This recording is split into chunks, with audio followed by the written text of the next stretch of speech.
Hello, we're back again, and today we have the Unika Guide. I've been working on this for about 2 weeks now. I've been playing the character since she launched, actually, which was I think it's about a month maybe ago now. I'm not sure. I'll post it on the screen. But yeah, I feel like I am fairly confident I can talk about Unika now and how to kind of play this character.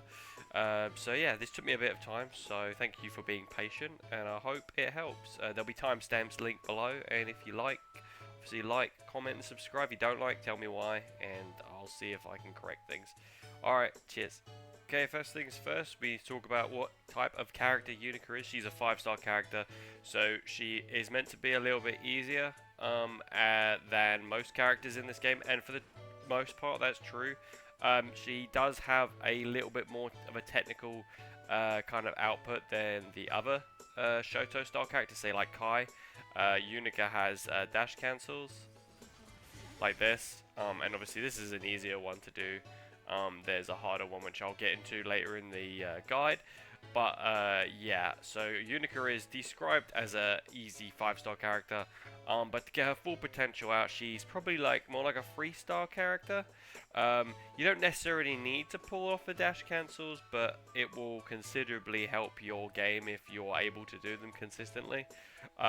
Even though she is quite strong, it's just like it's good to have them. You know, it's like Potemkin with his Kara cancels and stuff, like you want them to fully maximize his potential. It's the same thing with Unica. However, if you just want to pick up a character and smash your face into the controller, this is the character for you.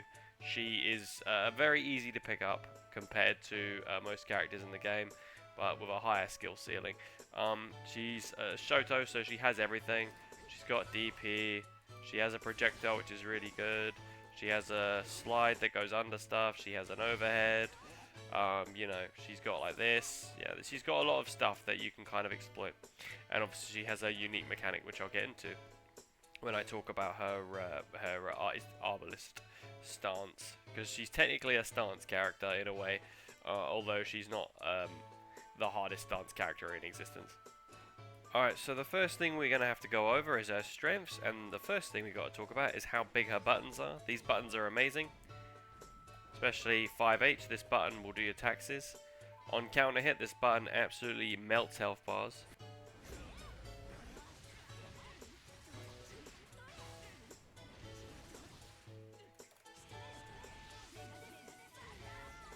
So it gets me into my next point. Her damage is absolutely ridiculous. That is just a counter hit on her 5H. This is a button you should fish for to hit people with as many times as you can, because it will absolutely eat them up. So she's got really high damage, she's got really good conversions as well. I'll show you. This is a non-counter hit, confirm. She always leads into a hard knockdown. And if they block this, then you are just safe as hell. Because when you go into her moves, most of them are safe, if not just punishable by like a small margin. Like this one, for example, is -6. But this is the one you mainly want to end in when you're doing a combo. Now, so you can get really good kind of follow-ups from this. You get like a safe jump into whatever. Probably do a better combo than I just did, but that's just the example that I'm putting out there for right now. So she has unique follow-ups specific to her. This must make her gameplay a little bit more tricky. So she's got follow-ups. You can dash out of all of this. This is one way into her stance, which I'll cover in the stance section.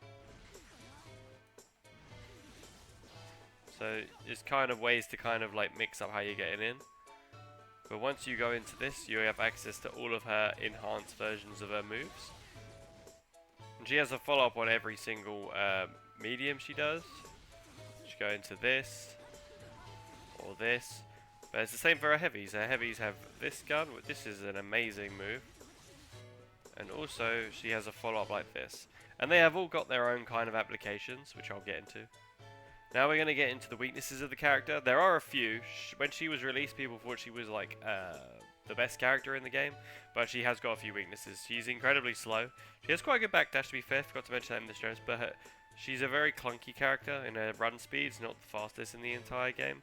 It's the same with her air dash. Her air dash is incredibly like slow, but it's really good for mix-ups, considering how it drops after, as I was explaining, after this move.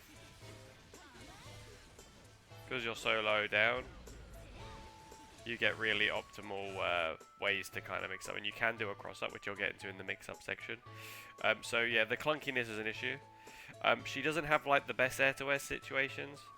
Like, these are the ones you kind of have to use because these are quite slow. This is 13 frames. Like, for example, if Kai's jumping at you with his jump S, he's going to destroy you. This is like the jump-in button. It hits really far down. But in terms of anything else, this is probably the best one. It's more like a keep-away tool rather than anything. You want to just jump back and forth with it if you're going to try and knock someone out of the sky. But if you're going forward, you want to be using JK just because of how much quicker it is. You can snipe people out. So meeting people in the air isn't the greatest. At least I don't find it is. Her 2K into 2D is not that great because everything can be eaten through. This has a gap in the middle of it.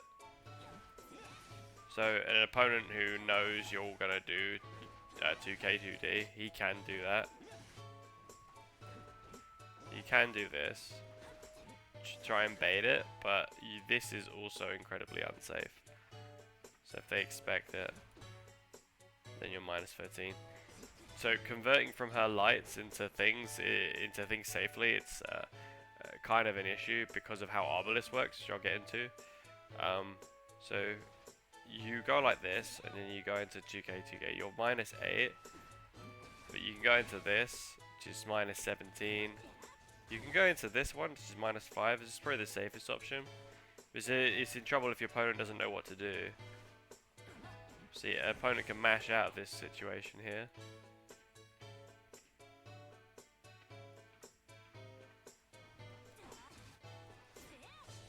As you can see.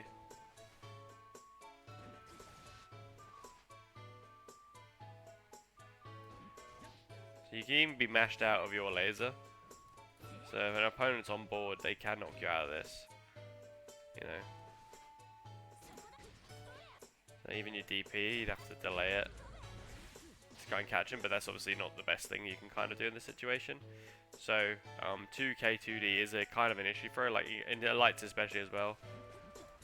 So you can do this, and you can get like your conversions, and this does convert. Well, that's the way you do your light kind of follow up, but the problem with that is that if you're blocking, this whole thing is like minus 17. Like, so you're presented to the same issue. So if you get a counter hit, obviously you can just do the counter hit 2K 2D like you normally would with any character, and then get your hard knockdown that way. So you can hit confirm this way, but you'd have to be kind of on the ball. Like, that's the mash out option you want to be doing. But like, if you're wrong, like if you're not awake and you're messing it up, you're gonna be in up. Which is why her DP is obviously the go-to defensive option. She does have that, so her defense isn't terrible, but her lights are an issue outside of counter hit. The only thing you can actually do is go into Wild Assault. That's like literally your only option. But they can obviously, so we'll get to my next point, they can DP through most of this stuff. So anyone who's like kind of on board, they're getting through all of this stuff.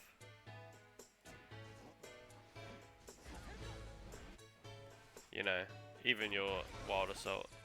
So if the opponent's on board, like, your up close pressure is gonna be a bit weaker. So this probably sort of continues into her mid-screen issue. Like, if you do that, any supers that go forward like this tend to just eat through all of your pressure. You'll have to like kind of stop your pressure if you want to kind of beat them. But you have to stop with the 5SS, because if you stop with a 2S, 2S or whatever, 2SS, you're gonna get destroyed, and there's not really much you can kind of do, except for one thing. This works on some of the characters. The ones I've tested so far are Giovanna, Kai, and Sin. Obviously, they're the only characters I can remember that have supers that go forward, but you can deal with this with the laser. So if you think you're going to do that in the mid screen, you can do that. You know, obviously, it's not like the best thing in the world, but like it's a really good trade-off, especially for you. But you got to do it at the right distance. See, if you're a little bit too close, I think it's you should just get eaten up. So if you're going to be doing the laser, you got to make sure you're like here. You know, and then you'll get your pushback. So that is like a real issue of her, something to bear in mind. Obviously, you know, if they're just a DP character and it's not going forward, like Kai's for example, same. No, you know, depending on what you do, the laser seems to be the best call out. But yeah, that really is just her weaknesses. You know, like her air game's not the greatest. She's a bit clunky, and obviously her up close and personal moves have loads of gaps in between them. And if on the mid-screen game, when you're playing around with these buttons, you need to be careful with characters that have forward-moving supers specifically, or projectile supers are another good one. That one would probably eat straight through me. So yeah, Kai has got an answer to this, specifically Kai. I labbed the forward ones was Kai, Giovanna, and Sin, and the laser at the right distance will eat through their stuff, but not this apparently. But yeah, that's her weaknesses. So we'll get onto Arbalest stance next. We'll go and explain how that kind of works. So we're going to go over Arbalest stance. This is a stance technically. It's not like a Happy Chaos style stance, but it is a stance nonetheless. You press forward or 6HS forward and heavy punch, and then this activates the passive version of it. But as I said before, you can enter this by going through any of her Rekka normals, which are or command normals, which is obviously 5SS and 2SS, or heavy punch into this, or heavy punch into this, and they all Gatling into the moves, and you only have to press the move forward and the direction and the button, rather than the actual the input itself. So you can do the input, it doesn't make a difference though. It makes much more sense. For example, you've got the DP one, it makes more sense to do the DP, which is just you go into the stance and then just press forward and 6 and slash, and then that's it. Yeah. So this is the passive. It's 37 frames on width, so it's obviously not something you want to do in someone's face. Sometimes you can do it in someone's face, and you can do something like this. Like if you've got someone in the corner who's really respecting you, this is something you can do. And obviously you can do a command or morph of like close slash, like every other character can. So you have that ability. And the idea behind this is like when you do special moves without Arbalest. See, this is one of her better moves. This still 16 frame start, but it's -17. But if you use Arbalest, you get it's -3. So it's like already like 1,000 times better. So like if you're gonna do this in the screen, obviously this is quite telling. You don't actually have to do anything though. That's like the best thing about Arbalest stance passively at this point of the screen. So if you do this and then you go in like this, the opponent might try and jump over you or jump at you. But then you can just do the DP and you can fool them. Obviously, the laser is an option. You can do anything out of this. Everything has an enhanced move except for this one, which is back and slash. This is a guard crush move. So this is like kind of like your Michael Sword style move, goes full screen. So yeah, the idea is like everything gets enhanced out of the move and becomes somewhat safe. So this move is -8. Arbalest, -6. Still punishable. You should probably use this like a little bit further out. You're not punishable from this range at -6.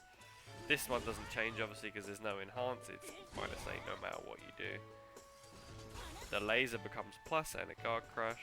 It's -5 always, anywhere on the screen. And then obviously I said this one goes low and -3, which is like your best block swing ender. The idea you kind of want to do with Arbalest stance is like you can play around it and then you draw around this sort of distance. Maybe do a laser. This is really good for like sniping stuff, obviously mix up. You know, it's the unique mechanic between it. Obviously, I will get into dash cancels. She's got these, which obviously are useful in certain aspects. Obviously, this is essentially like her own Garuda impact. You know, it's a projectile, can't be pushed out by faultless defense. And also, she can run out of this. So, you know, if you're like threatening stuff, probably around this range, you can run in and get a grab. So that is something you can kind of do. There is like kind of like some very niche mix-up you can kind of, or like mind games you can kind of pull off on Arbalest. But yeah, it's essentially good to know when you're starting off with this character that if you're doing this in neutral, this is like mainly her neutral skip move. This is the one you're going to be using the most. It's really good for a lot of catching back dashes. It's good for like catching opponents just like doing moves because it goes under certain moves. But obviously you don't want to do this without meter because it's -17. You know, you only want to do it with this move. So Arbalest stance is all about making moves a lot safer. Alright, so the next thing we're going to go over are basically just her normals. I'm going to go over every single normal in the game and explain kind of like their uses. We'll start with the lights and then we'll work our way up.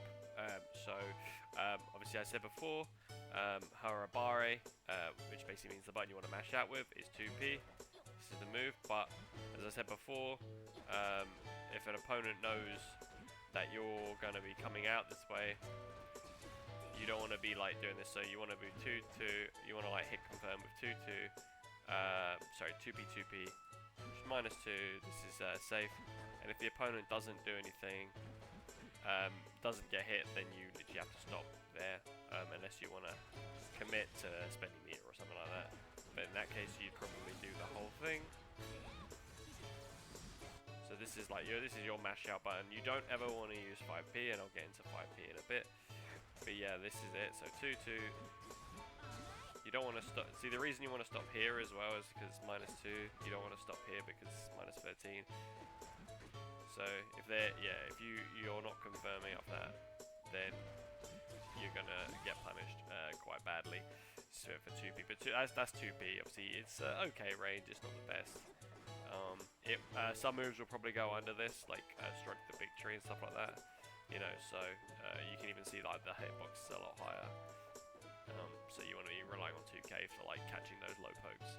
So it really is just for mashing out, nothing more. Alright, now 5p. 5p is just a situational anti-air, and the reason why you don't want to mash out, even though it's 5 frames, it's exactly the same as 2p, which is also 5 frames. It whiffs on crouches, you know, so you know, -16 in their face, not good. So that's why I'm saying rely on 2p if you're going to do any mashing, because it's your fastest button and it's your safest button. Now this is just a situational anti-air.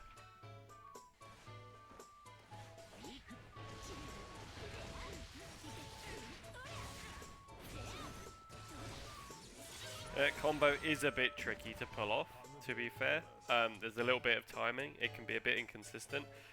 So for something more consistent, you can try this.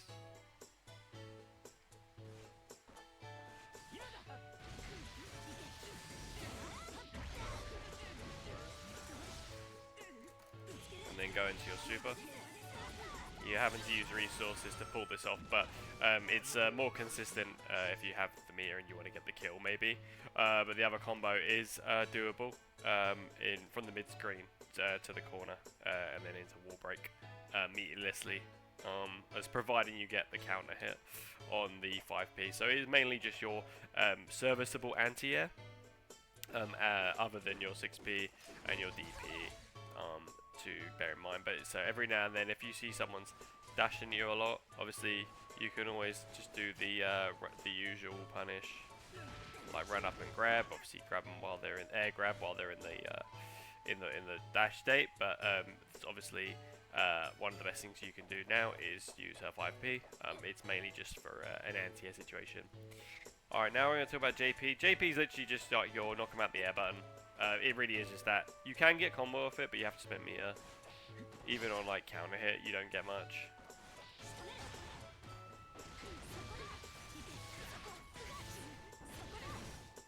You know, damage isn't like awful, but you know, I mean, if you wanted to clear a round, it's kind of a good button to hit out if you're going to catch him with that. But that's not the button I suggest you go up in the air with. This is the button I think you should. It's 2 frames slower.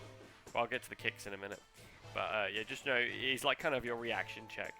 You know, you're going up and you just see him and you just like bam. Like that's kind of the best way to describe JP. You know, overall her best like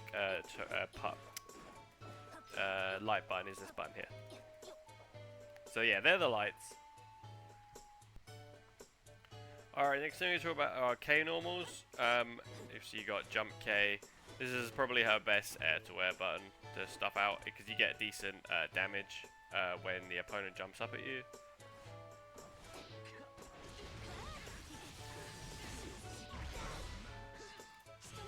You normally have to use meter of some kind of resource to finish the combo because the hit stop of the move will knock them out.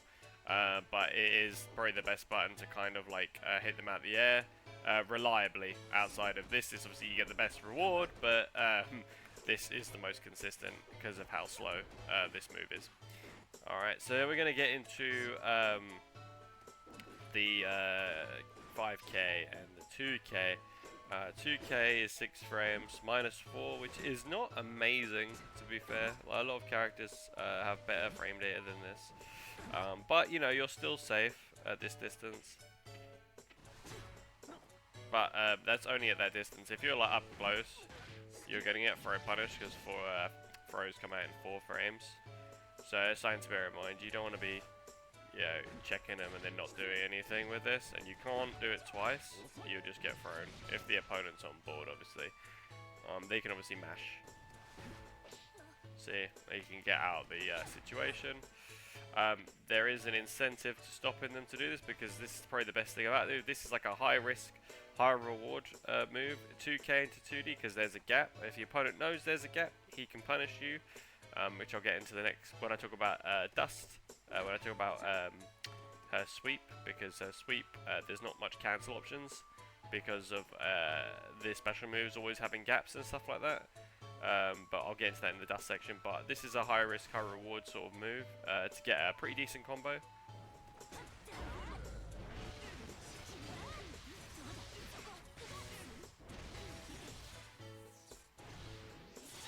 And if you do a super on that, you're obviously going to do a lot more damage.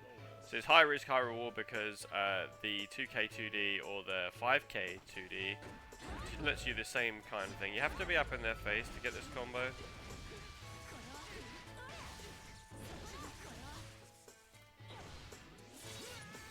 So obviously this doesn't work other blows because you don't get that.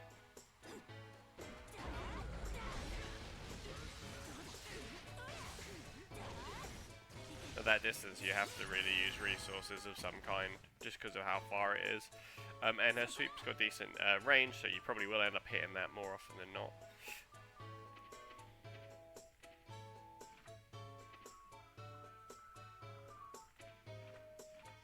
So because of this, obviously good opponents, and I've had them do this to me, will DP through this because they know you can't actually do anything. Even if you block this, early look at the Dust, but even if they block this, they're still getting a punish on you if they're blocking your Dust. So if they don't even do the gap, see the gap, they get smoked, but if they wait, they're going to be able to get this is Kai getting a close slash punish on you, you know. So, because it's -8, so it's not that great.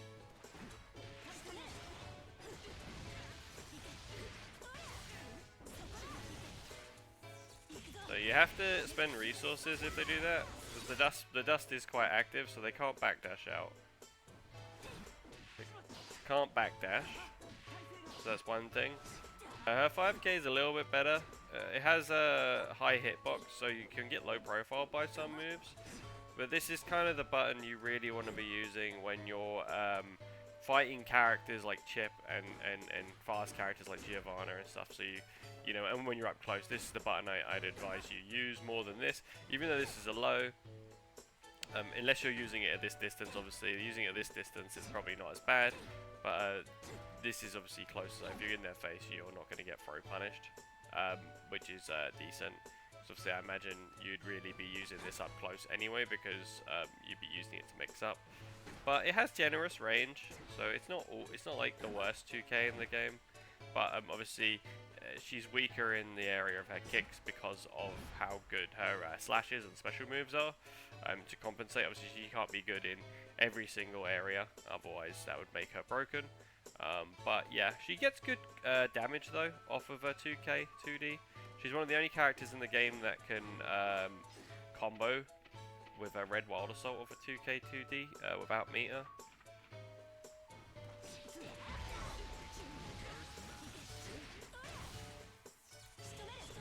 Not the best damage in the world.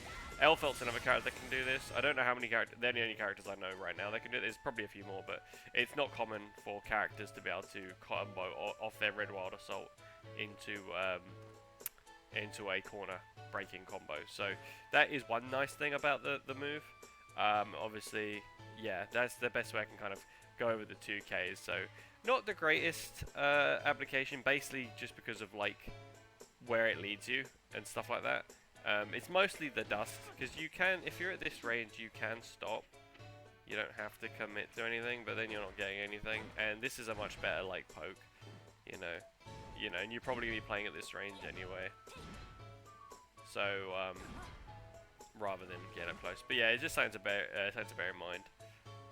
Alright, so now we're going to be talking about the S normals. These are probably some of the best S normals in the game due to application more than anything. So her jump S, this one's okay. This is not the one I'm going to be talking about more. We'll get into it, but then you've got her 5S and then her 2S. Obviously, 2S is a low poke as well, which is really, really good. It's good to have that a low poker in your mid as an S slash normal. It's 11 frames, it's not too bad, and it's -7, which is not bad at all. But obviously her 5S goes much further. Well, because of application, what they can do, obviously they can go into the Arbalest stance.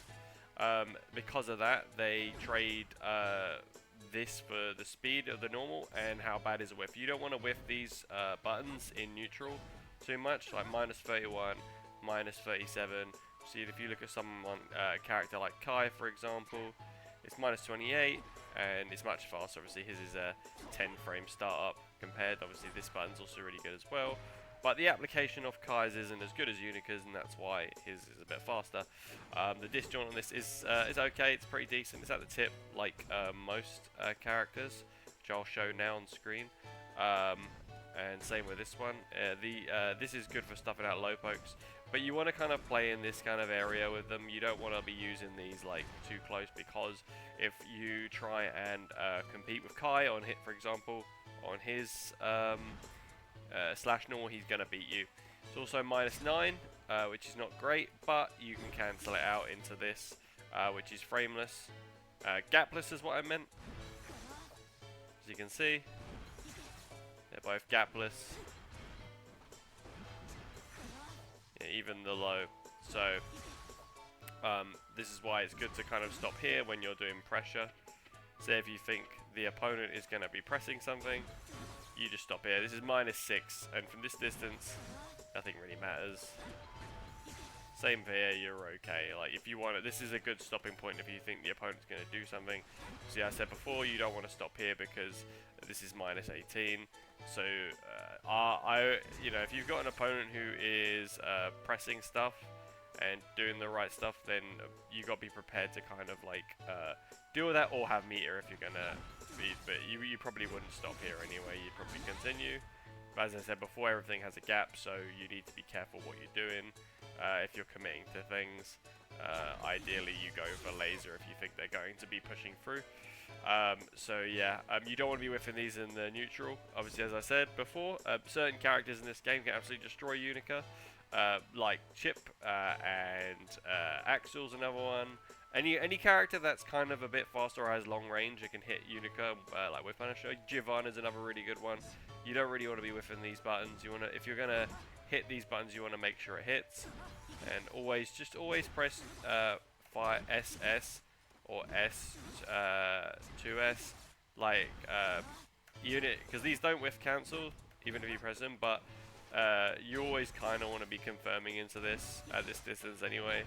So the idea is like, it's kind of like an option select, so the idea is like, if you're pressing SS, if it hits, it's always going to come out. Same with this, like, so if you want to go low, for example, this time, always make sure you're pressing it even when you're here. I haven't got my inputs on the screen, let me show you with inputs. So like here, as you can see in the corner, the 2S doesn't come out, and now the 2S comes out. So yeah, the 2SS comes out. So like the idea on that is like, you're never like just whiffing in the neutral, and like you don't have to hit confirm that way. So yeah, these normals are really, really good. Obviously, I said before, like the application is really amazing. This is kind of like the best one you can kind of do, because the opponent can jump over this. Like that is an option they can do. So as you can see, I've got the kite set to jump now. So the laser is only good if you think they're gonna stay still, but the opponent can deal with this. So if the opponent tries to jump here to get away from it, he's gonna get cooked. So you kind of want to mix up between these ones, so you can kind of call the opponent out, especially in this like kind of distance. When we get into it, when we get into the dash cancels, I'll talk about this, because this is also a viable option. As you can see right there, when you do that correctly, you can get a dash cancel into an overhead, so you can threaten the low and you can threaten the overhead from your like S normals. And obviously if it hits, you do get a meatless combo off of the overhead. You might have to be a bit closer, but we'll go over that in that section.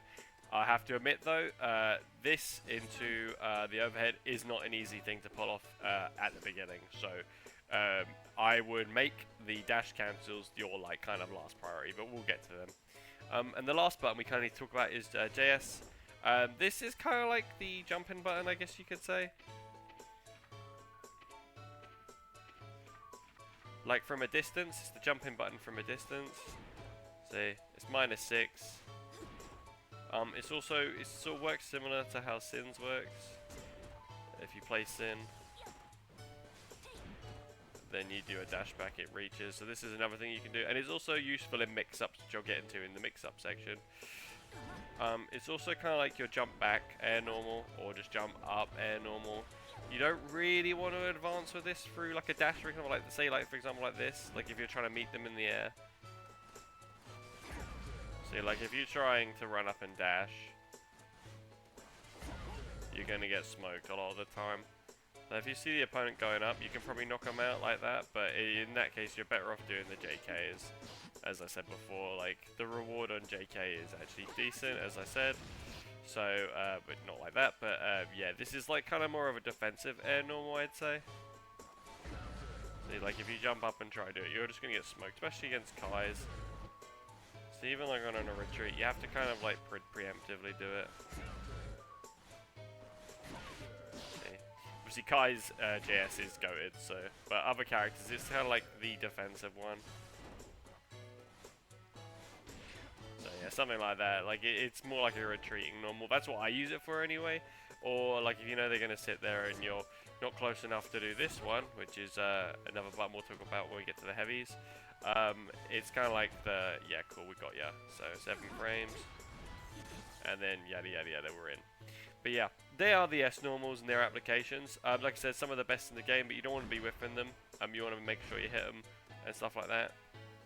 You know, because you can't whiff cancel these, obviously. When we get into like the kind of the gameplay talking bit about Unika, I will talk about like she's mostly, I play her in this sort of region, and I wait for the opponent to kind of like jump in on me, and like I use the normals and her special moves a lot more than say trying to be up close and personal. The only time you really want to be doing that is in the corner, I guess you could say. But yeah, we'll get to that. But next we're on to the heavies. Okay, so the next buttons we're going over are Unika's heavy buttons. So we got this one. This button's amazing. This is probably one of the best counter hit buttons in the game. The reward you get off this is insane.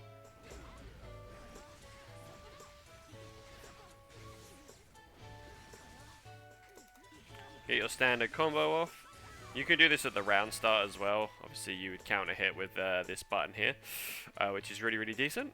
So obviously, that is one of the best things about like this button. Obviously, you don't really want to be whiffing this one, but it is 10 frames, so this is really quick for a heavy button. It's just good range. It catches people on jump-ins as well.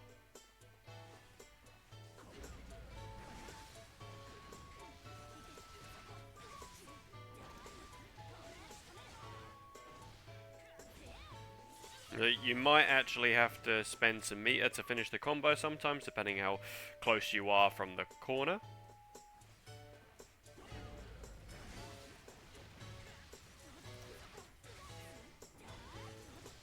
And obviously, if you're close enough to the corner, you will have enough. You'll be able to wall stick without meter. Obviously, you don't have to spend the meter. You can just use Wild Assault instead, which is also another option, which might be better because obviously the style of combo, it's long, and the opponent will be building burst, and they've got a chance to build out. Obviously, Wild Assault will take some of their burst meter away, so that might be a better option depending on how far away you are in the situation. And obviously the button, obviously it hits quite high up as well, so it's quick, it's reliable. You know, it's not safe, which is something to bear in mind. You know, it's not safe in the sense, you know, you're minus 14. Obviously, if they block this in the air, obviously when they jump in on you and they decide they're going to block instead of attack, you're still in a fairly advantageous situation. Here it's minus 0, well, you're just 0 on block, so you're very easily, you can stick out a button there. Obviously Kai might beat you, so you might want to do this one instead. But you can get up to +3, it just depends on the spacing.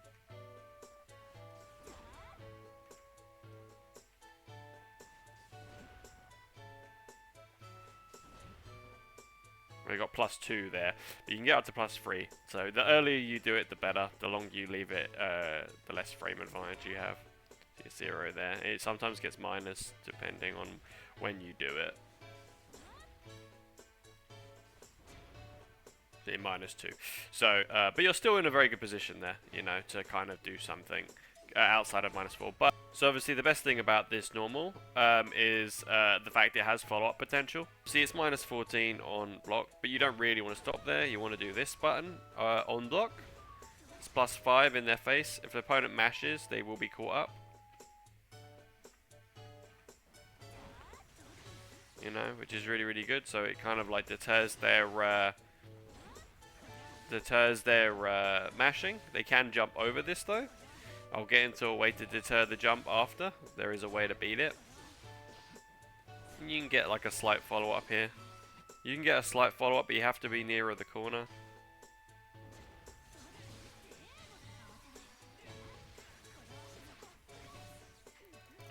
You know, it's not going to work in the mid-screen. So you're just not close enough. Even if you do that, it's you don't get much of a combo off of it. So if you hit them in the mid screen, the best thing to do is to just run up, because you're +37 in this position and you can hit them from this far. Or you can even do this move, which is really decent. So as I said, they can jump. So obviously in this I've got the bot set to jump up, but he can jump and air dash air you. There is a whiff cancel on this, but there isn't enough time. If he jumps over this laser, he'll catch you in the block. So the way you kind of deal with this isn't foolproof, because they can still do it, and the bot will block this. But you've got the 2HS version, so they can fuzzy jump this. So you've got the bot, he will just jump. You know, you are plus in this situation, obviously. So, you know, you can hit him before he jumps again. Something to bear in mind. But obviously, if the opponent isn't on the ball, which 9 times out of 10 he isn't, this is the way you catch out stuff. But the opponent can mash, and he will stop you. And obviously, the deterrent for the mash is this, as I said. And then you can just repeat the situation. And, you know, yada yada yada. So that's something to bear in mind. So yeah, this is her best counter poke, her best like anti-air, her best one of our best damaging starters. You know, it's really, really good. So you should abuse this button more than anything. You know, say you're like fishing for counter hits. Say you're fishing for hits, and then you do this to catch their counter poke. That's what you should be doing.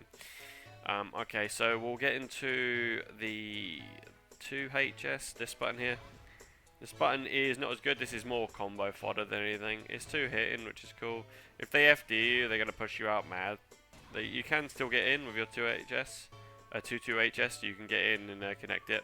But it depends on it. So if you did the full combo, then that will whiff. It just depends if you start. But you don't generally start with this as a button. So that's something to bear in mind. So if you know someone's FDing you, you should probably just do this one here. So you can go back into this, so you come out of the situation safely.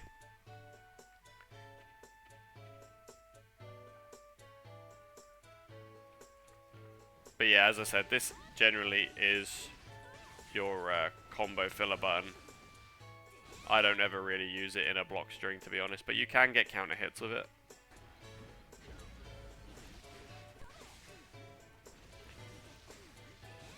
But you might have to do a dash cancel to kind of like get close to the combo if you're in the mid screen, in the middle of the combo, which isn't hard to do. You just gotta practice it. So yeah, but it mostly is just either for block string for that intentional frame trap, or just for combo filler. I wouldn't be using it say in the neutral. It's you're like -48. Your -14 is similar to this, obviously, but obviously the application on this is better. That's why I'm suggesting it. So you can still go into this. This is always what you'd want to do.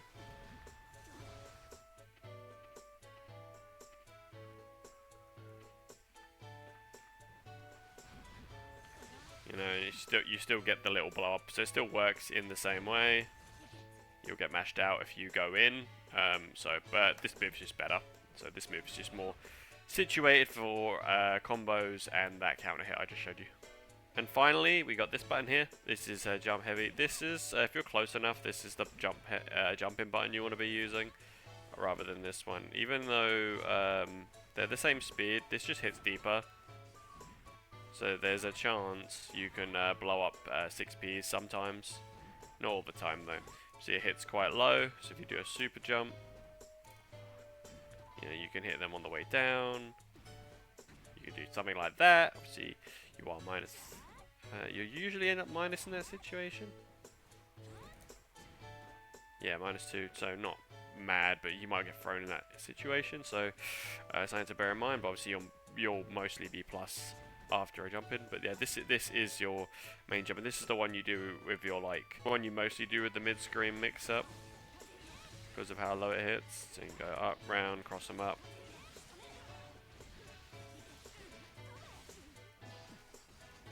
Yeah, something like that. Anyway, yeah, so it's like that. It can be used as a defensive move as well. This is better, I think, but if you've got someone with a really long poke, you can use this to kind of like catch them, but you don't get much reward off of it unless you're like super close.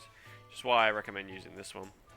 But yeah, it is mostly just the jump in button. But like if you're here, this is the button you want to be using. Obviously, if you're about this range, this is the button you want to be using. Yeah, pretty simple stuff.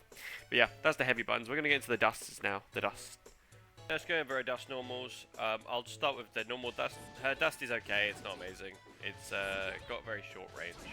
It's not the worst in the game. It's not like Happy Chaos's, but it's not the best either. So, but you know, she doesn't need a really good dust considering every other like thing she can do in this game. The dust is just okay. You know, you won't be using this that much unless you're getting like a, you know, it converts off of like a close slash, which is good enough.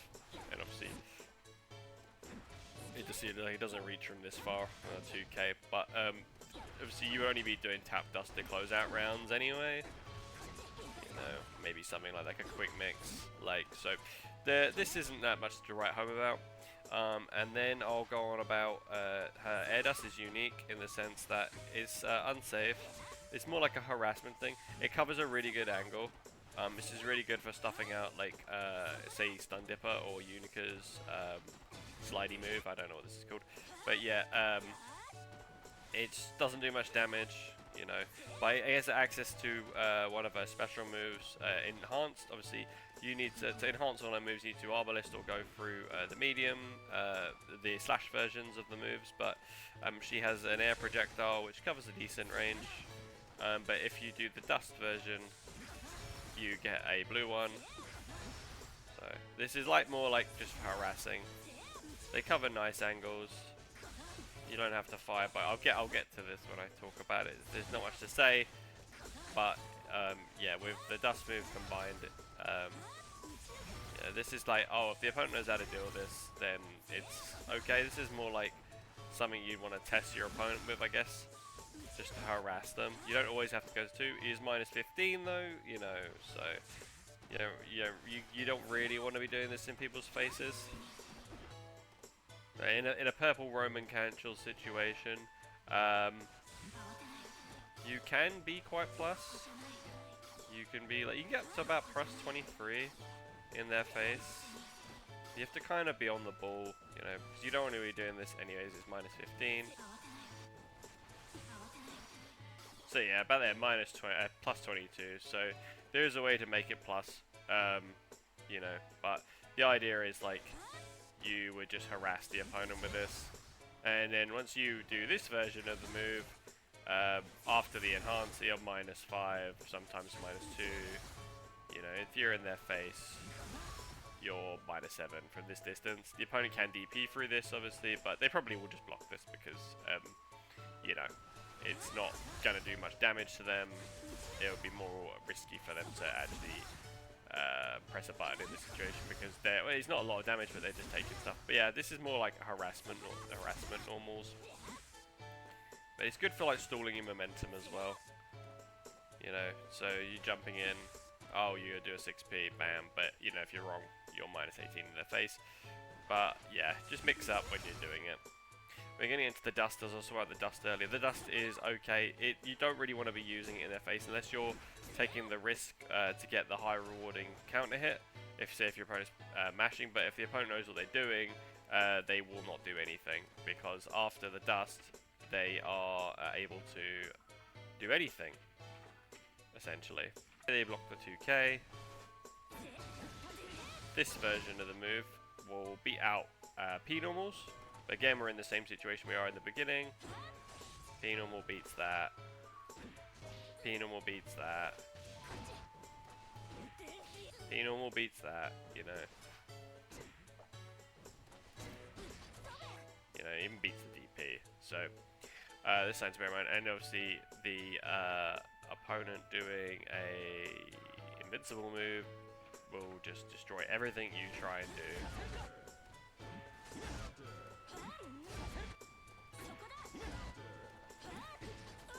You know, so this is the problem with like even like even dust, wild assault, sorry. Nothing you can really do to kind of stop this. Now you can block in this situation if you think they're going to do an invincible reversal, but the opponent, like I said, the opponent doesn't have to. The opponent who knows what they're doing knows that they can get a counter hit combo with their close slash, providing you're that close. So that's why you want to kind of be doing this normal from this distance. It'll be safe from most fast slashes in the game. Especially from that distance. I took my hand off the block button then, but ECC has got good ranges. This isn't a button you really want to be using in their face unless you're, unless they're mashing a lot and you want to get that counter hit. But yeah, there are her dust normals. So I'll go over 6p quickly. So 6p, it's a standard anti-air. You can't really get much reward off this without spending resources. You know, obviously. You know, like there's not really much in combo into. You can 2k, sorry, you can do a pick them off the floor with that, hit them while they're on the ground, OTG. And that's kind of it, you know. You know, you can't even whiff into a dash cancel because it just doesn't work. It's just her anti-air game isn't amazing. Unless you're using like this, obviously, but they can block this. They can block this as well, but this is like your quick anti-air. That's why 5p is a much better option for anti-airing. This is like, this is like the get off me, but there's not much to dissuade them, because you have to spend resource to stop them from even doing it. And like, the damage you get off of it isn't that great, unless you're like, I don't know, and you're in the corner, obviously.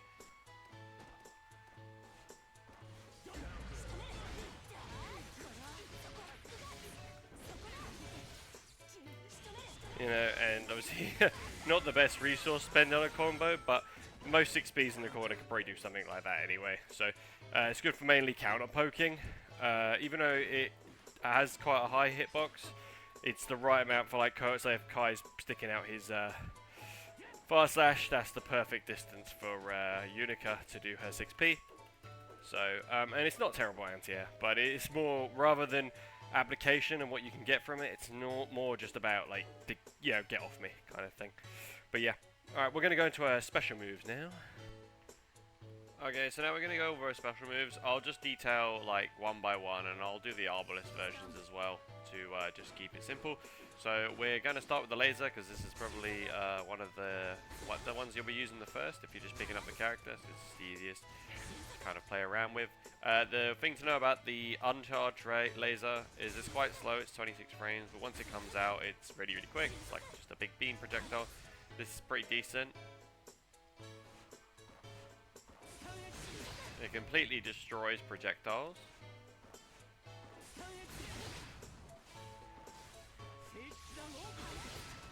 It even destroys big projectiles like Kai's. Goes completely through them. Obviously, if a Kai had any sense, he probably wouldn't do this anyway, because how long it takes for the move to come out. But this is just the red one. It completely destroys. Obviously, it doesn't destroy Kai's super projectiles, so it won't destroy other super projectiles in this game. When I time this perfectly well, yeah, that move is just going to ease straight through. So Kai, for example, has got 50 meter. Beware, this is not like the build and all, but it does beat most of the projectiles in the game, which is pretty decent. As a rule of thumb, it's always -5, no matter where you are, even full screen. You know, and genuinely, if you're not going into Arbalest anyway, you're usually probably going to be ending in this. I'd say for the most part. Obviously, if you have meter, you'll probably go up with this one, because I'll get into the slide when I get to it. Because that's -3, but you probably want to be using this for like most of your early boxing enders. It leaves you +12. Obviously, opponents can get through it sometimes. As I said, they can jump over this. As I said, like that's the weakness of the move. So it can be jumped over. But it's still probably one of the, I guess, until the opponent's jumping over it, you can just start this as your layer 1, I guess you could say.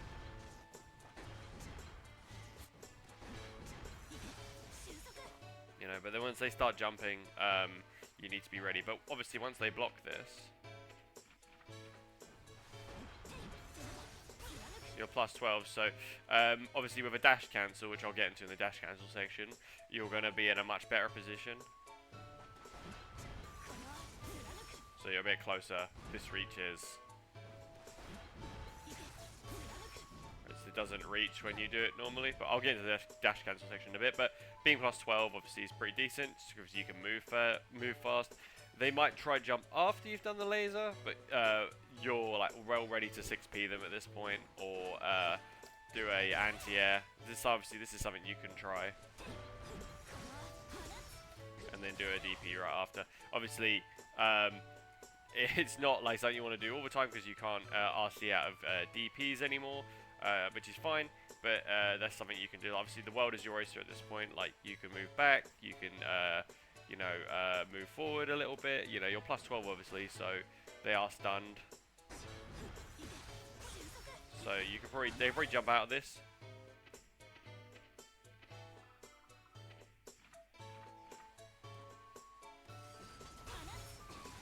So they can still jump out, but you have more options to kind of enforce your turn, because you are +12.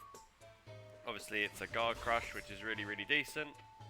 So this is like your staple block swing ender, but you'd use this in the neutral more, I guess you could say. Like, the only time you're ever going to really be doing the laser is after 2k2d. This is probably the best time to end 2k2d. Obviously, this does have a mashable gap, as I have shown already. So, you know, it's not foolproof, but, you know, that's probably a bit, you know, knowing that you're -5 after this is not terrible. Another option you can do. So, but remember, obviously they can blow through this. It's not gapless, but it's like your safe block string ender outside of anything else you've got. It's the safest thing you can do when you haven't got Arbalest. Obviously, when you're in Arbalest, just do the blue. Just do the blue laser. One also thing about the blue laser is it always gives you a hard knockdown. It's really good for like closing the distance. Something like that. But only with meter, obviously. That is something to also bear in mind about the blue laser. Right, so now we're going to get into the slide. This is probably one of the best neutral skips in the entire game. Goes quite far, not full screen. So probably from about here, you can hit the tip. Now it says in the guide, it says when it's performed at a fire age, it's hard to punish on block, but it's -17. So using this without meter is generally a death sentence. So from here, you know, it's you know, you're probably safe in most instances. It depends on the character. So if you do it at the right distance, even Kai with his 2S, he can't hit you. But you got to make sure you're at the right distance. But using it at this range isn't really advised anyway, I'd say. Unless you got, you'd probably only use this, I'd say, probably around this range, because, you know, Kai might throw a projectile, for example. You'll go under. Obviously, you'll get punished if he blocks, but the idea is you'll have meter. So you can continue your offense. Like, that's like the idea. But it's like a, I wouldn't even call it like a high risk, high reward as such. So the opponent can backdash away from you. You'd really have to chase them down. Maybe do another one. That's always an option. So yeah, it's something to bear in mind. You don't get your hard knockdown from it. But what's so good about the other version, this version here, is crazy. You get a hard knockdown. This is probably, when you've got no meter to spend, this is probably one of the best enders she's got. Because like when you knock them down with this, you don't get a hard knockdown. It's 23 frames. So when they have nothing to kind of, you know, get through, like you can just enforce this. If they block this, you're -3, which is amazing. You're not even in throw range, so the opponent can't. They can obviously run up and throw you, but you have enough time to react. Because as I said, they can't grab you from this distance, and you could easily match them out of this situation if they go to grab you, obviously. But it's still their turn, you know. And obviously, this gives you a hard knockdown, like most of the other ones. And then you get access to like a left-right, which I'll go into the mix-up situation, what you can kind of do, and it's a safe jump as well.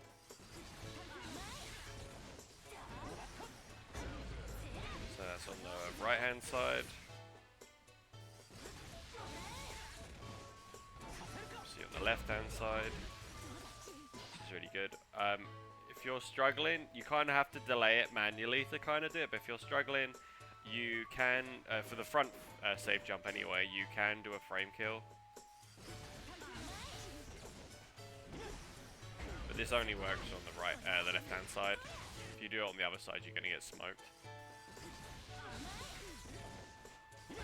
No, you can't even reach there in time. So you got to learn how to manually delay it. But when I talk about the mix-ups that she has, because she has a few mix-up, I'll go into more detail with it. But you have a safe jump off this move, which is why it's so good. Obviously, you get your safe ender, which is great, and it just leaves you like super close to the opponent. So this is definitely one of her better ones. Obviously, the damage you get off this is kind of nutty.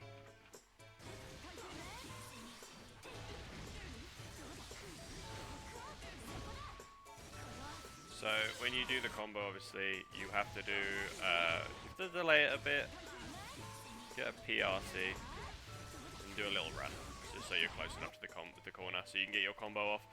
So yeah, that's the only downside to this move, is there is no combo. unless you spend meter. Alright, so now we're going to get into the overhead. The overhead is really, really cool. There's technically like 3 applications from it, so as a rule of thumb, no matter what you do, you can't get a combo off of a standard hit overhead. It's very fast, obviously. You're barely plus as well after the situation.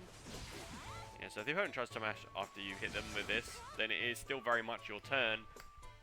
But you know, it's this is. I wouldn't use this as like, this is more like a watch your head kind of move.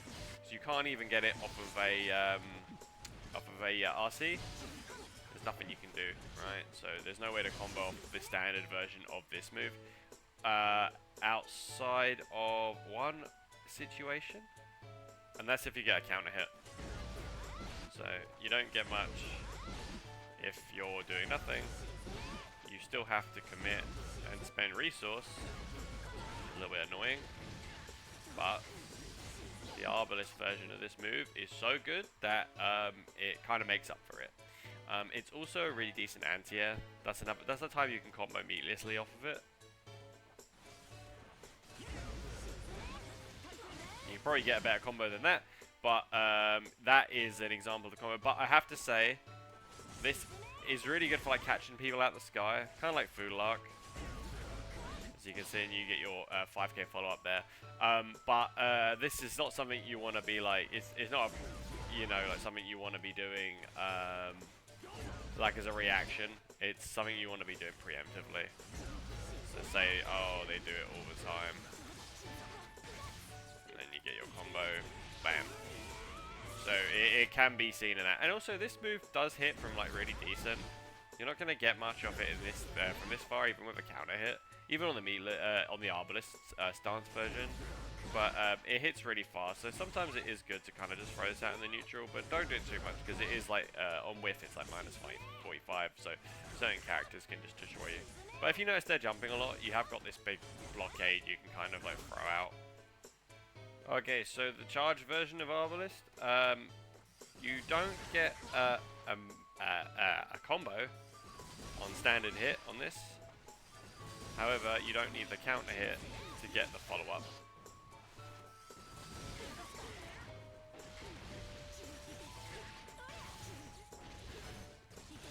So you have to spend meter even on the charge version, but on the counter version, you get a meatless combo.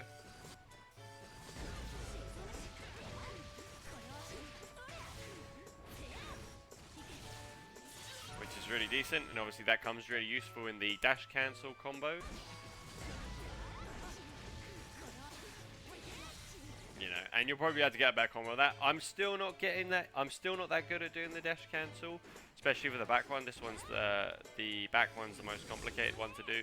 But I will explain that in the dash cancel section. But as you can see, when you employ this with the dash cancel, this move becomes a lot more lethal than it already does. Obviously, you could do this on wake up as it is. So we'll quickly go over the downward projectile. Just nice to have, not the best move in the game. Obviously I went over this briefly in the Arbalest stance section. It's more like you're harassing normal. You jump in, you think they're going to 6p, obviously as again. You can do JD and then that, and then you get the enhanced version. That's the only way you get the enhanced version of the air version. There isn't like an air Arbalest stance, it is literally just JD into the projectile. But yeah. It's just good for like catching anything. It covers a nice area on the screen. And you got to use it in tandem with the other projectile she has in the air. But don't get too predictable. That's all I'll say. But you'd have to commit and spend meter. So that's the only downside. So it's worth learning eventually. We'll go over the DP now. DP is pretty standard. It's one of the better ones in the game. It's a 2-hit DP. But only the first hit of the DP is invincible, so the opponent can attack underneath and get a punish on you. This DP is not too hard to punish, especially for most characters in the game. But it is 9 frames active, first active, so this can punish most things in the game. Unlike Kai's. Kai's is 11 as you see, attack frame startup. Unika has one of the faster ones in the game.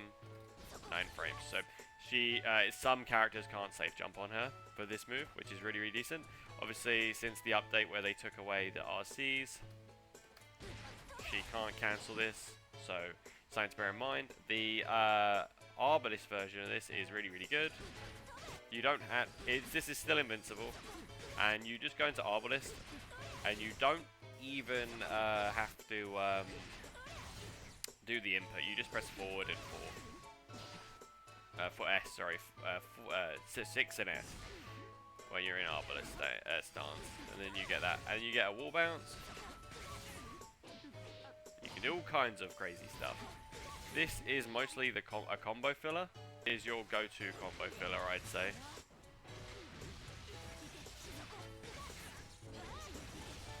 Because of like the reach, even from the mid screen. You have to do a bit of a run here though. And it can be a little bit annoying at first to pull off, but it really isn't too bad once you practice a little bit. So yeah, there's not much more to say about the DP. You can kind of use it in the neutral. So if you're I usually threaten a laser here, maybe, or threaten a low, you know, or threaten the overhead. You know, just I'll get into the neutral section, but in a moment. But this is like what I would be doing. But the DP is great. Check. You know, someone tries to jump in on you. Oh, they're jumping over the slide. They're jumping over the laser. You know, they're jumping over this move here. You know, obviously you can catch them. This is an unsafer, a safer version of it, because obviously they block the DP. You're still in a good position, but you know, you don't get like the reward you want, and you can follow up more, like with better pressure after this if they block it in the air. So that's something to bear in mind. Alright, now we're going to get into the last one, which is called Blaze the Trail. It is a guard crush. It leaves, I've got Kai set to mash, but it leaves them in guard crush state at -8. You at -8, sorry. So this is not a move you want to be really using in their face, because if, say, if you do off this, you will get mashed out. You know, there's a way to kind of capitalize on this, but I'll show you that in a minute. But yeah, so this move doesn't go full screen, goes back here, and you can't enhance this move. You can do it from Arbalest stance, but you can't do it as like your as like a super version. It is only one version of this move, which is fine. Has some fairly decent things. It has a massive, huge hitbox on this. I'll try to show that up on the screen. Huge hitbox, so it like completely eats up a lot of stuff, which is quite cool. But this is like the read button, I guess you could say. You don't want to be doing this, throwing this out in the neutral time. It's like -57. There are better buttons you could be using, and you don't want to have to like RC and waste some meter because you did this. On counter hit, this move is disgusting. Sends them full screen, and you get to run up straight in their face. That's only on counter hit. On normal hit, you can get up close, but it's half the frame advantage you get. So you're still in a good position here. Always not hard knockdowns. So something to bear in mind. Obviously on counter hit you do get a combo, but you have to be right near them. So you don't want to be doing this. But just for example, you do get that. The tip, obviously, you probably would get. You can get a combo from this distance.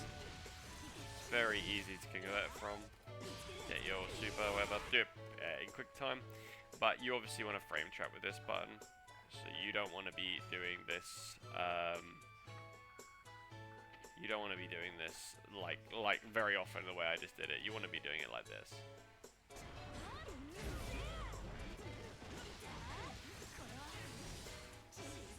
Into super. You know that it is very, very, very good damage, obviously. You want to only do this off the H normals, so obviously this won't work in this situation as I showed before. Even here off Arbalest it doesn't work. It only has enough attack power off of the heavy buttons. So yeah, that's the use of this button. It has some good uses. It's not terrible. So it's like a high risk, high reward. Obviously, yeah, again, the opponent knows you're going to do this. they can just blow straight through you. I mean, it would work with DP or DP obviously is a better situation for you, but if they have any sense, they'll be using their supers. It's just gonna completely eat through you. So be cautious. Obviously, it is a high risk, high reward situation. Right, so going over her neutral game. Her neutral is not too special outside of like a few things, specifically with like Arbalest in the neutral. Basically, you have giant big buttons. Use these giant big buttons. When you have like no meter, this is the main thing I do. Use some cheap tactics, or just be annoying with the laser, or do this. Anything to kind of start building your meter. That's what I kind of do when I start a match. Not everyone can kind of deal with this. I'm not even just talking about characters. I just mean like opponents. Some people just don't know how to deal with it. So if they don't know how to deal. The way you kind of deal with it is jump over and hit her preemptively, because this is like very slow. But some opponents just don't know what to do. So you can get away with abusing this a lot. Do it. Fire the laser. You know, your full screen. That's kind of how I do it. So yeah, use your range. Don't try and run up and do anything like this, because as I said before, these aren't the best, her best buttons. These are best buttons, because remember, you have absolutely disgusting conversion ability. Like if this hits, because mind you, this is gapless. If this hits, then you get to convert. You get to do stuff. You know, you get to go into Arbalest. So you want to be able to access these moves. This is obviously the best one to do, because you will get your free conversions. You go into the low, they go into the tumble state. You know, as I said before, then you got hard knockdown. See, this doesn't work. This is the best ender on hit. So you've got your mix-up there. You got them ready. So remember, you want to be capitalizing on these buttons, not trying to capitalize on the smaller buttons. You have to use these in certain matchups, like Axel, or Giovanna, or Chip, or anyone who's really quick. You need to be, unfortunately, that's just the downside of this character, because Chip and all those other characters that super fast, obviously Axel rips through this because of his range and how quick his buttons are from range, so and how slow she is. So that's something to bear in mind. But most characters in the game, you just want to use your giant buttons, you use your range. This move is amazing. As I said before, this move will catch jump-ins as well. It's absolutely disgusting. It's a great counter poke, you know. So if you're playing the poking wall, remember you have got this button, and the combo off this is really, really good. I'll show you that in the combo section. It's a really easy combo to pull off. Most of our combos are easy, to be fair. So yeah, that's how I'd start it. And you want to do that till you have about 50 meter. Because once you have 50 meter, then you can safely get into them. Obviously, before I do that, I'll explain what I do with Arbalest. Just the threat of Arbalest alone should deter the opponent. Obviously, said before, you want to mix up between laser, you want to mix between slide, and you want to mix up between the DP. The DP obviously is to catch them jumping in on you. The laser is just literally to start making them jump to hit them with the DP, and if they stop jumping because they're afraid of the DP, then you do the slide. And that's kind of like the mix-up. Or sometimes you just do nothing, or if you're this sort of range, you do a dash cancel and get a throw because they're waiting for you to do something. So it's like a combination or a mix and stuff like that. Like for example, I've been here and I've been doing it, and I've been doing laser at Slayer, for example. By the way, when you're doing laser as well, I'll just say, mix up between the red and the blue. Don't just keep doing blue. Even though blue's better, some characters can, like Slayer, for example, Mappa Hunch will just eat straight through your charge if you're trying to do the charge. So the idea is with Mappa Hunch, you wait, and then they'd Mappa Hunch, and then you'd be able to punish them. At this distance, obviously, because this is the distance you have to play when you're fighting, say, Slayer. So the same applies for the Arbalest. So yeah, that's kind of like the mind game you kind of want to do. And that's if you want like a bit of breathing room. You have like this really awesome kind of mechanic you can kind of like play around with. And this is the distance I kind of like play around with Unika at first. Now, when you have meter, that's what I was saying, The move you want to use obviously is this. You don't even need to charge it. You can charge if you want, if you really want to save the meter. And you get in, you're -3. And then obviously when you have meter on this situation, you're now able to enforce your pressure. And obviously I'll get into the pressure bit, but like the idea is you do this, you're in their face now. And yeah, so that's it. And obviously the whole game, like most of them in the game, is to force them into the corner. When they're in the corner, it's sort of same gameplay at this range. You know, so that's kind of like the neutral game. Obviously, this is like I said, this is like her air approach, stopping air approaches is probably her weaker part. Because obviously, yeah, while she has the DP, and while she has the 6P, and this is the best reward you're gonna get.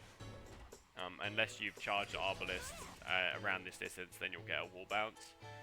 So deterring jumpers is probably one of the weaker things I think that she deals with, for me at least. So it's something to bear in mind. But yeah, that's really her neutral game. Alright, now we're going to go over Unika's combos. They're all pretty easy to do. Some have a little bit of variable timing. I'll explain on the specific ones I'm talking about, but they're still not very hard. Like, they're all pretty simple to kind of pick up and do. Once you got them down, you'll be pretty good. So I'll go over them now.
This combo is slightly tricky. You're usually doing it from round start because you're countering with the 5H.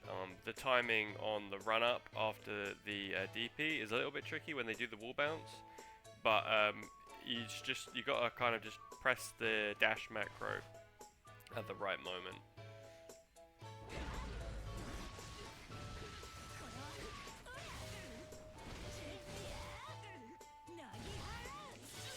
The timing on that's a little bit tricky when you do the Blazer Trail. You've got to delay it ever so slightly before you get your follow-up hit, but it's doable. And the timing's a little bit tricky on the actual move, but you usually tend to use this 5H on the round start. It'll catch like a button, and then you can do your follow-up. It can work anywhere on the screen, but if you're in the corner, you won't be able to get a wall break, for example. But like here, from mid-screen, from here, you know, anything past the mid-screen, you'll be able to take them straight to the corner.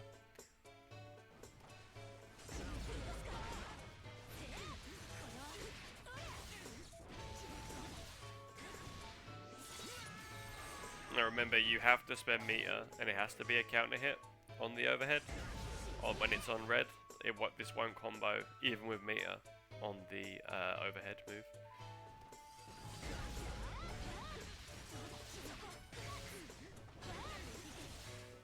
Very similar combo to the red one, but you don't have to spend any meter with this one. You can get it all, as long as it's a counter hit on the overhead.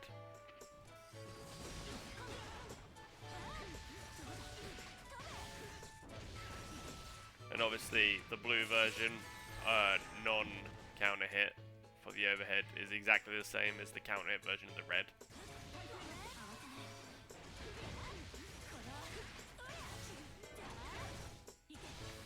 Now, the reason you want to get the purple RC in that situation, it gives you a little bit of drift forward more compared to the red. So if you're a bit further out, you can get them closer to the corner.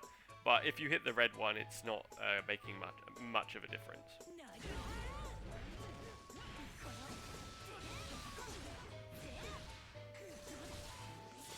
So even when you get a counter hit, the pickup on the Blazer Trail is pretty decent. So you can run from quite far out to get it. But you'll still need to spend meter to break the wall from that distance, or you'll have to spend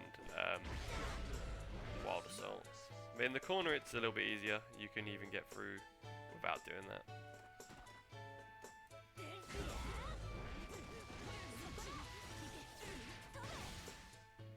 As you can see, it very easily picks up. And if you want to get this move on counter hit, this is how you do it. You always want to do it after 5/8 because the attack level is high enough to catch them mashing.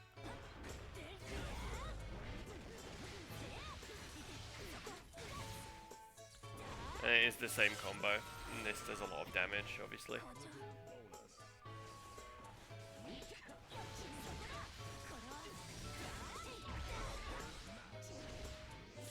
You'll normally have to spend meter in these conversions, or spend Wild Assault to confirm the break.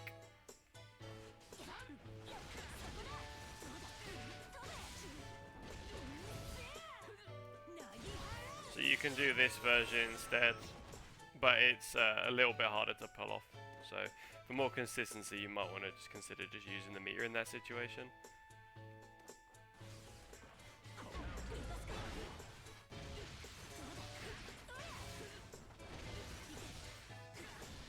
When you do 6p, you almost always have to use meter, obviously unless you're outside of the corner, then you got a counter in the corner. 6p, there's not much you can get as a follow-up, so you'll have to use meter in that situation.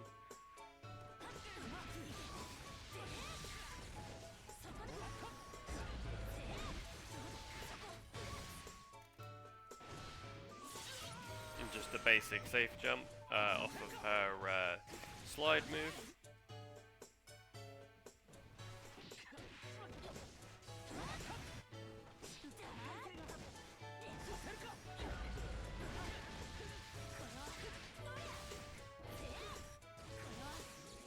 It's a basic safe jump off her sweep.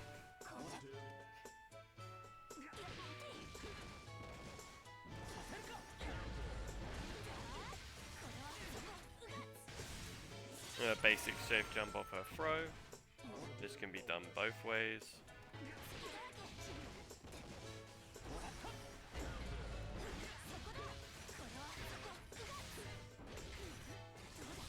Now you might notice I'm doing a little punch before.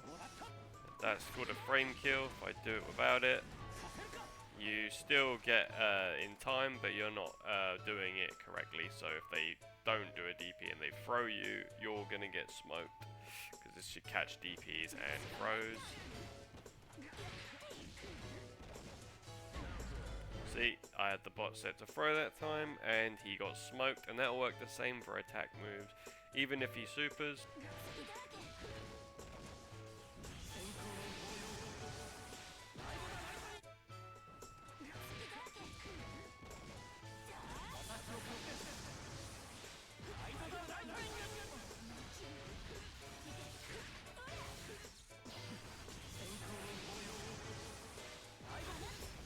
Nice try. But yeah, so that will work on most characters in the game. She can safe jump off pretty much all her main tools that she hard knockdowns with, so it's pretty decent.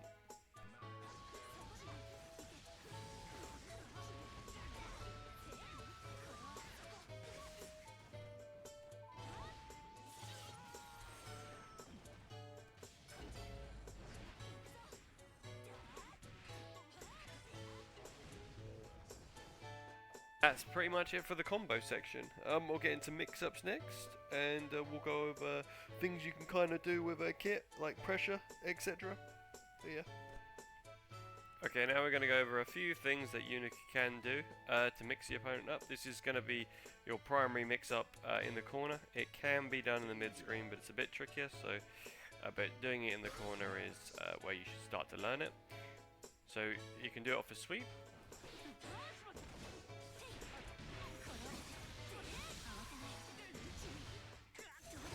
Now, with the overhead, you have to spend meter of some kind to complete the combo. And when you're coming down, you mostly always want to use your low as a follow-up after this, because you're usually ending up about plus 11 on the frame advantage, if you can see there. You can hit 13 and get the or 12 plus frames to connect with the 5S, but it's a little bit harder to do. Now obviously if you hit them with the counter move, you still relatively get the same situation. It's just easier to convert, so obviously you'll be a lot more plus.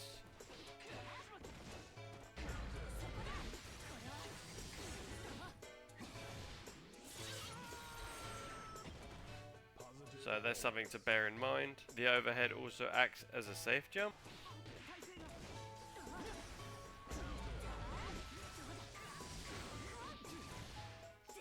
So you can stop the opponent that way, but it doesn't work on the low.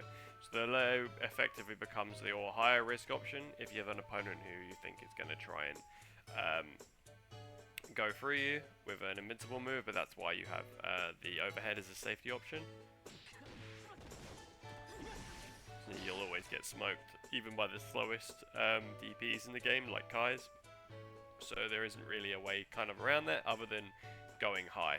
And if the opponent knows this, then they'll know to block high. So, but that is a downside to the move.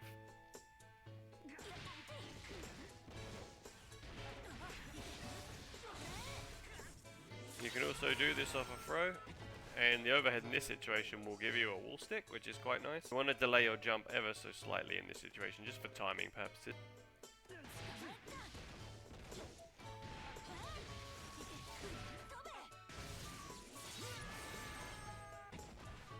So you can obviously do this move off of this technique off of sweep and throw, and yes, it also safe jump.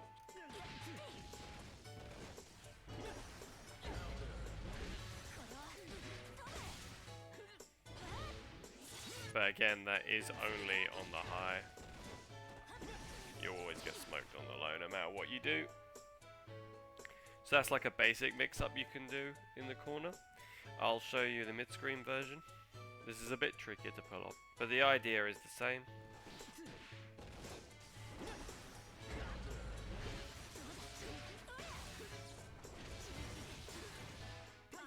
Your wall stick, you can see you can still do your safe jump in the mid-screen.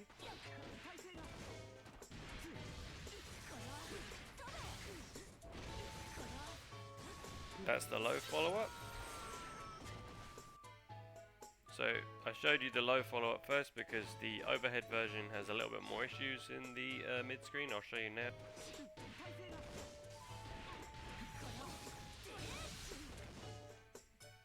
So again, you'll have to spend meter to convert to get to the corner, similar to the overhead in the corner, but the problem is, this move here, you'll sometimes whiff this.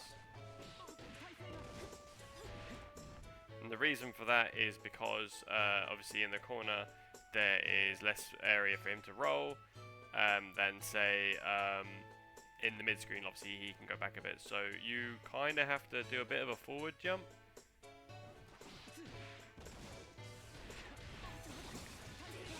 Get the combo to land. You do the forward jump after the sweep, so you're going ahead. Whereas obviously in the corner, yeah, I tend to just do this anyway. But yeah, in the mid screen it can be a little bit trickier to land, so just bear that in mind. You got to practice it. But yeah, that's the basic mix-up that you can kind of pull off with Unika. Obviously that works off throw as well. But off the throw version, you really have to get good at that forward jump.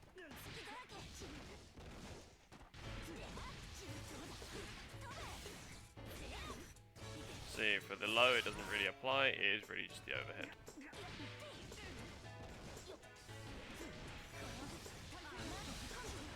And as usual you have to spend meter. It'll take you a bit of practice in the mid screen is what I'm trying to say. Obviously this does safe jump as usual.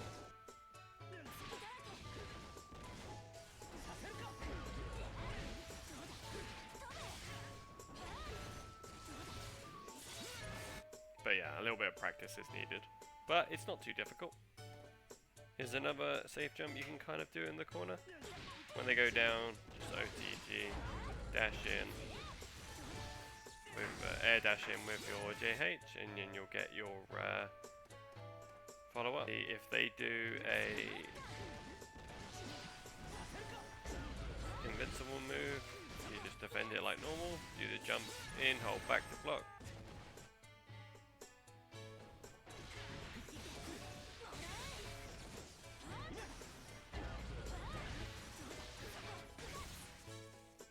And you do get a left right off this. Basically, after the slide, you need to just sort of forward jump and dash over. And the other mix-ups I've really been learning, or the safe jumps I've really been learning with Unika, obviously you have the safe jump which comes off of her stun dipper type move.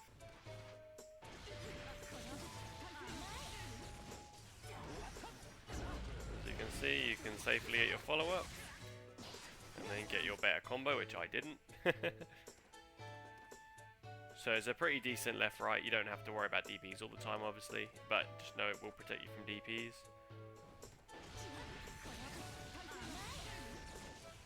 And because Unika's dash and jump go, like, you fall so fast, it like kind of works perfectly in this mix-up. A thing that early Unikas will start doing, it's still really good, is this.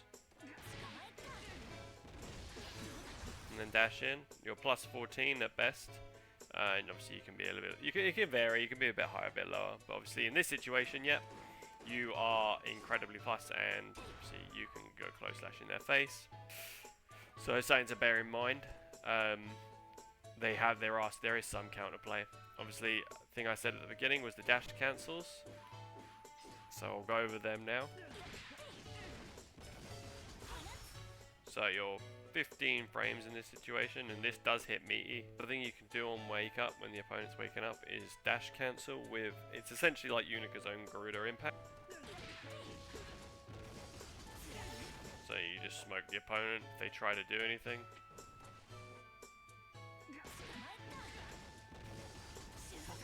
So you go straight through the DP, so they can't DP through you. So this is a nice thing you can kind of do. And obviously if they block it, like you are between plus 12 and plus 15 depending on when it hit. So, and you're closer, which allows you to do more. Obviously you don't need to do the dash cancel, but it pushes them so far out in this situation, you know, it's less beneficial. So you're plus 14 there, and you're close enough to get your 5S off. Now obviously the way you perform dash cancels, the forward ones are a bit easier. So just do Arbalest 6H, you do 6H and then you hit dash. I would recommend macroing this to something just to make it easier. And the idea is you do the macro and you do the move of choice at the same time. So you don't have to do the input because Unika has the Arbalest, you just go forward and 6HS in this situation and you get the laser. So the idea is you press 6HS, then you press 6HS again and the dash macro at the same time. Or the dash is slightly before, sorry. You press the dash slightly before, but effectively it feels like you're pressing them at the same time. And that's the result. And you can do this with any single one of our follow-ups. The forward ones are easier, because when you're holding back and you hit back dash, the dash macro, you go back. You get the back dash, obviously. So the technique for that's a bit trickier. But just for preference, I'll just show the forward ones first. Let's see what else you can kind of achieve. So there's the DP one. Probably the least effective one, but you know, it's probably good in certain combos to get a little bit more momentum going forward, but I don't use it much. The slide obviously is good for going further. You know, that's full screen slide. Without it, it's worth mentioning that when you do a dash cancel, it does add a few frames onto the move. So it's something to bear in mind. Right, now to do the back ones. These are the harder ones. And they work the same way. You just gotta press the macro, and luckily you don't have. If you prefer to do the input, say for a quarter circle forward back, quarter circle back for the overhead. If you prefer to do dash macro, quarter circle forward back, it's if you can do that, it's preferable. But you know, it's really down to whatever you want to do. I tend to do the movement, so it looks a little bit like this.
So that's the way it's performed. I just want to say, I want to preface, I've been practicing this like every day for the past I don't know, ever since she came out, ever since I knew she could do this, and I'm still struggling with it. And Unika has a lot of stuff in her kit, so don't make this your priority. Don't worry, you don't need to know this to be good with the character. It just helps with stuff. Obviously, I'll show you how it helps now. It's really good for like meaty, similar to like the laser. Landing this meaty can be a little bit tricky, but you know, just a bit of practice and you'll get it done.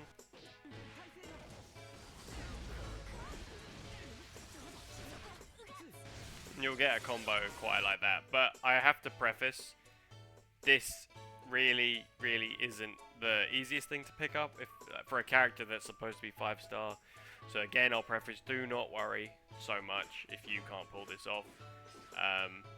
You know, it really isn't the most necessary thing in the game to pull off. One cool tidbit, there's something else you can do. After throwing the mid-screen, you can also do this with Arbalest.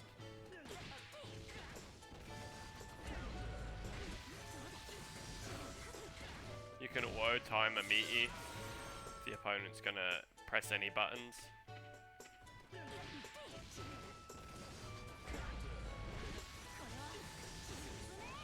I had the opponent set to throw there before, I had them set to do a 2P. Obviously this doesn't work off of a DP. There's nothing you can do to kind of stop it. You just have to block. So that's the counterplay. There's just something nice you can do. Just if you want to mix it up every now and then with Arbalest, you can just go into dash macro. The timing is a little strict. If I set them to throw, you know, it's very easy to kind of mix it up. You have to really be on point with it.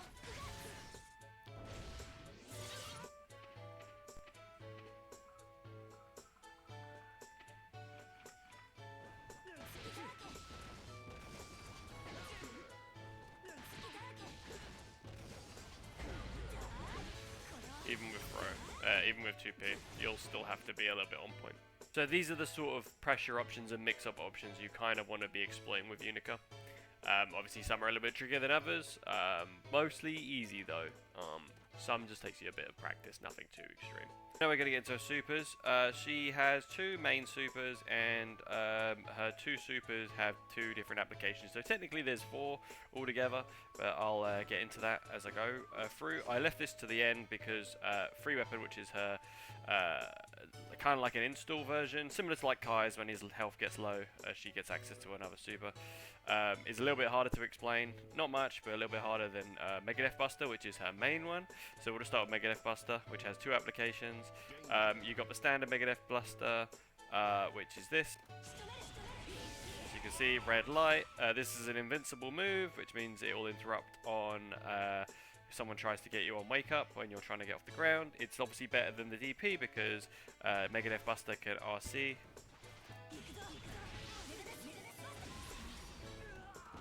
You know, and depending on where you are, you can probably get a follow-up there.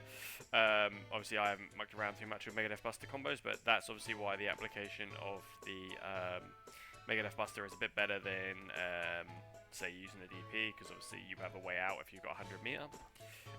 So that's one application of Mega Death Buster. It's not the greatest super in the world in terms of range. You can see you're not freaking getting any, like, anyone like catching them for like any like projectiles or anything. It's not like that kind of super. So it's mostly just wake up or in combos. And the other one is if you use it with Arbalest stance, you can actually get a different version. You can see it's blue, and it actually sends them completely full screen. Whereas if you do the red one, it does send them full screen, but it's a different animation, as you can see.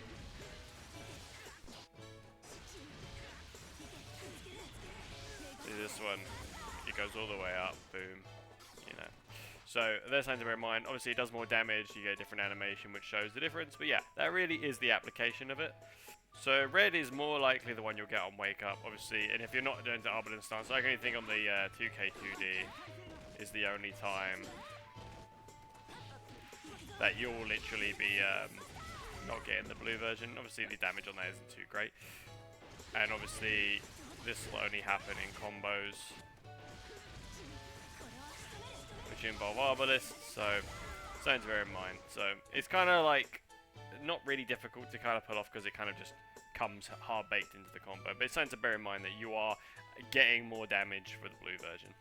But yeah, we'll get into weapons 3 now because that's really the meat and potatoes. This super, I'm going to be honest, these combos, the optimal ones at least, they are a bit tricky to pull off, so I'll try my best to explain it. Also, you don't need to know this at all. This is like flashy. This is just styling on an opponent. Obviously it does more damage, but the requirements are you have to be at 30 health or less, 100 meter to fully exploit it, but you only need 50 to pull off a combo, so the damage is still good. I'll show both, one with the extension and one without, because this one has another 50. You can spend another 50 and you can get another follow-up to the end of it, which it's just meant to look cool. And there's only a few ways to kind of implement in this. Like, for example, you think, oh, I'll do it in a combo. You know, oh, you get hard knockdown, sure, and there's probably a nice like mix-up you could probably do in that situation.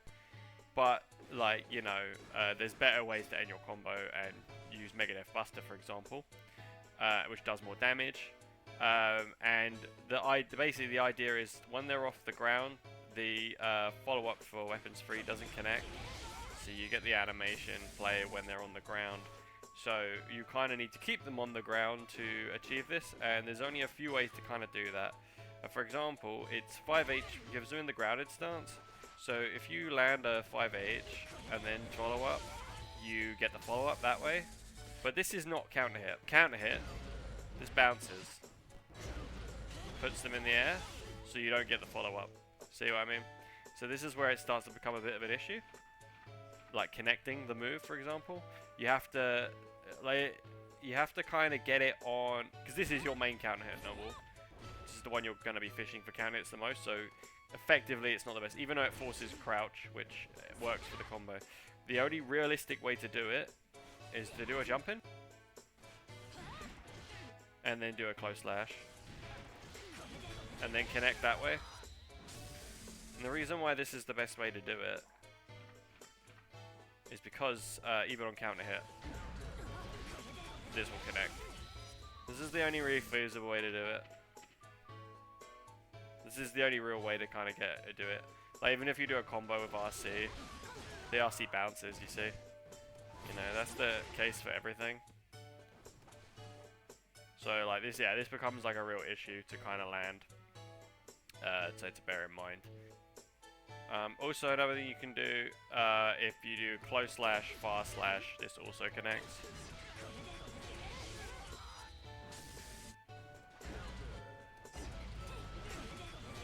And that's enough time to hit confirm, so that one's kind of realistic. See, if you do close slash 5H, 5HS, this isn't going to work because the 5H pushes them out too far.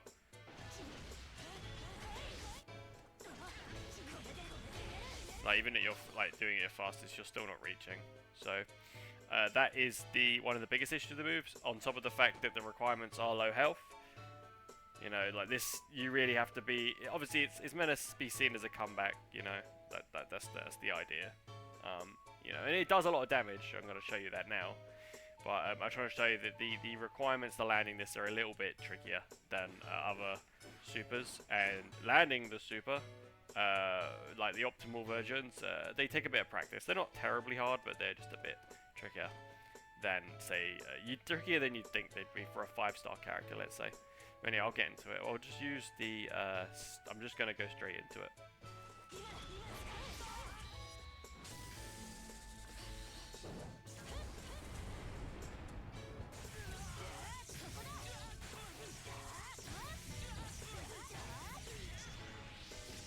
So that's the main combo.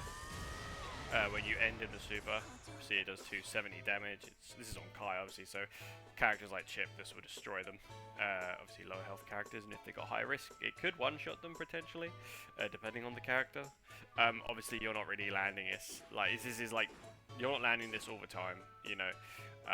But that's like the one if you got 100 meter, and the way you kind of end it without is literally, you, instead of doing S and H to do the extra super, which is the add-on, you literally just press H again after the weapons free H, and I'll show you that now.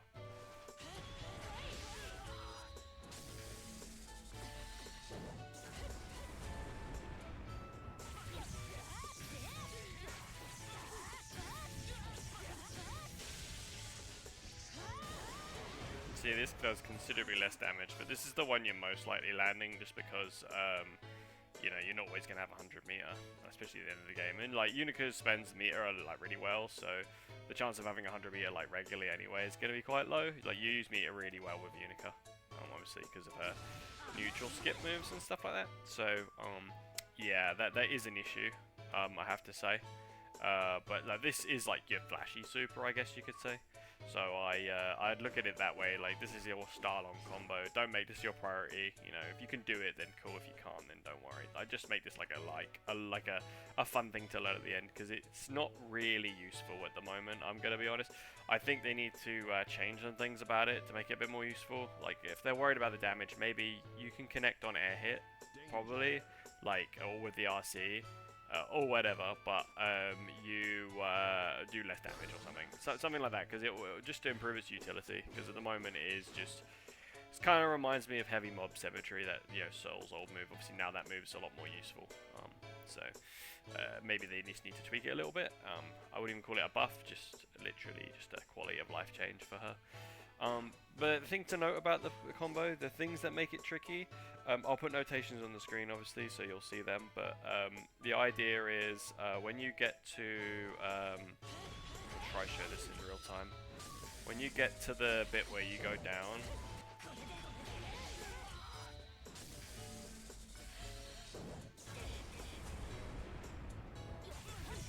you want to see where she goes kind of right there?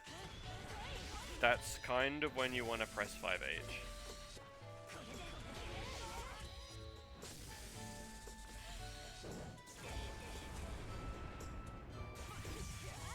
because then you get the slowdown. Obviously, I just got on the wrong side there, which means I didn't delay it enough. You got a slightly, when you do weapons free P, weapons free S, and then you do weapons free free and dust, which is what puts you down.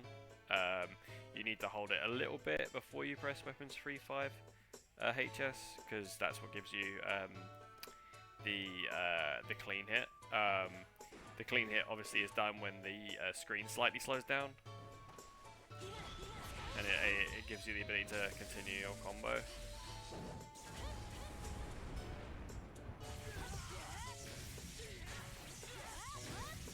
See, you got to delay it on the other side as well. See, I didn't delay it enough that time.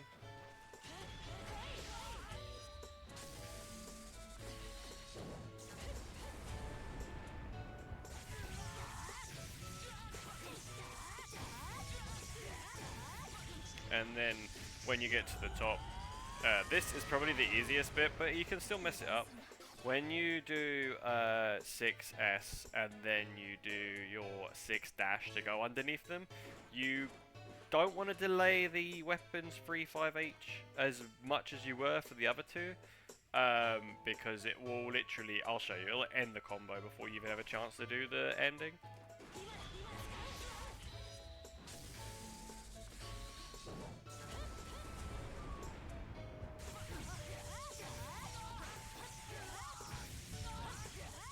See, like, if I don't press it, I didn't do the 5H, but if you press the 5H and you're not quick enough, after that situation, oh no, sorry, I did do it right, so you don't press the 5H. If you don't press it quick enough, then it will automatically just end the combo, so you've kind of got to be on point with that bit. So the delay is a lot less, but the delay where you do the dash, the free dust to go underneath them, and then do the delay, you have to delay it a little bit more.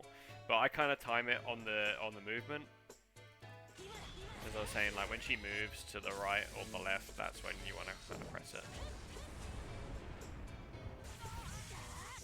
See right there, and that's kind of it. You just got to practice though. It's took me probably about half an hour, 40 minutes to kind of get down like fairly consistently. And obviously this isn't in a match. This is me sitting here. So doing it in a match will be even harder. Obviously, so yeah, obviously if you want to do an easier weapons free combo, just do something like this.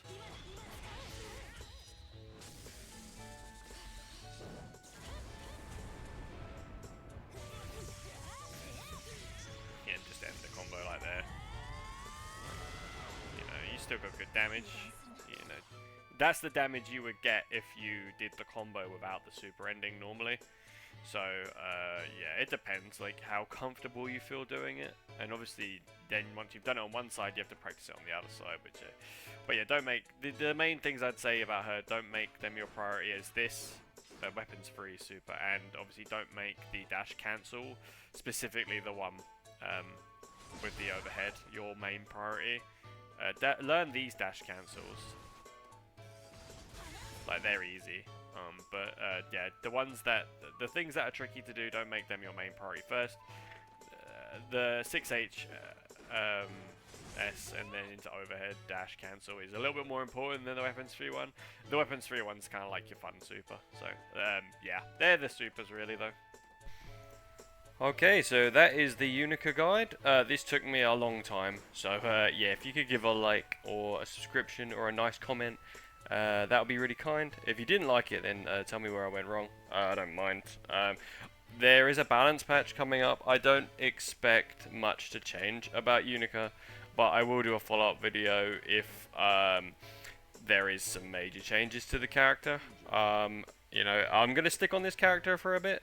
See, Lucy's coming out soon, so I will be playing her, obviously. Then Hunter x Hunter game's coming out soon, so there'll be videos on that.